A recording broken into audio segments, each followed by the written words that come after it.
आसी पहुंची एक दुखद खबर। निर्माणाधीन घरला जोर पोलर 25 फुट तले पड़ा दुई बाइक, जड़े मृत दुई गुरुतर। घटनाटी घटी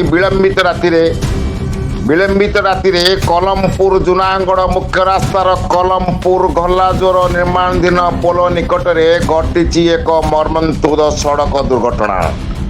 यही दुर्घटना जनकर मृत्यु घटी बेले अन्य दुई जन गुरुतर होती।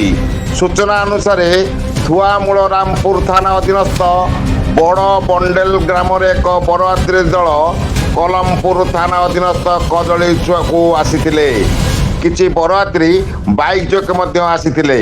विवाह भोजी खाई सारिया परे विलंबित राति बड़ बंडेल ग्रामर मलय नायक, हेमंत माझी, गजेन्द्र पराभई एवं जयमल माझी नामक 4 युवक OD 08Y 9029 एवं OD 08W 3161 नंबर विशिष्ट बाइक जोगे कलमपुर दे फेरुथिले।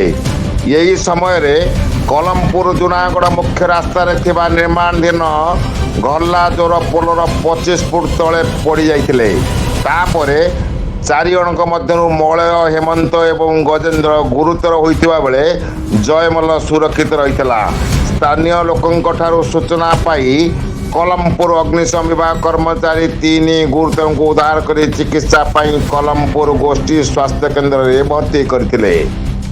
प्राथमिक चिकित्सा पर अधिक चिकित्सा पाई जिला मुख्य चिकित्सालय को स्थानांतर पाई चिकित्सा दायित्व डाक्तर परामर्श देते, किंतु दीर्घ 3 घंटारू अधिक समय धरी कौन से आंबुलांस उपलब्ध नथिबारु बहु विलंबरे बुधवार भोर समय जिला मुख्य चिकित्सालय को स्थानांतर करा जायतला।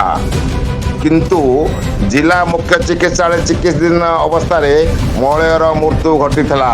ये नहीं कलमपुर पुलिस थाना एक दुर्घटना जनित मृत्यु मामला रुजु करा जायछि।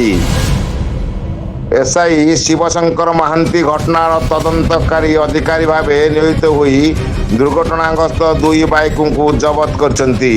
यासह जिला मुख्य चिकित्सालय जाई शव जबत करी पंचनामा करिवा परे व्यवच्छेद करा जायतला।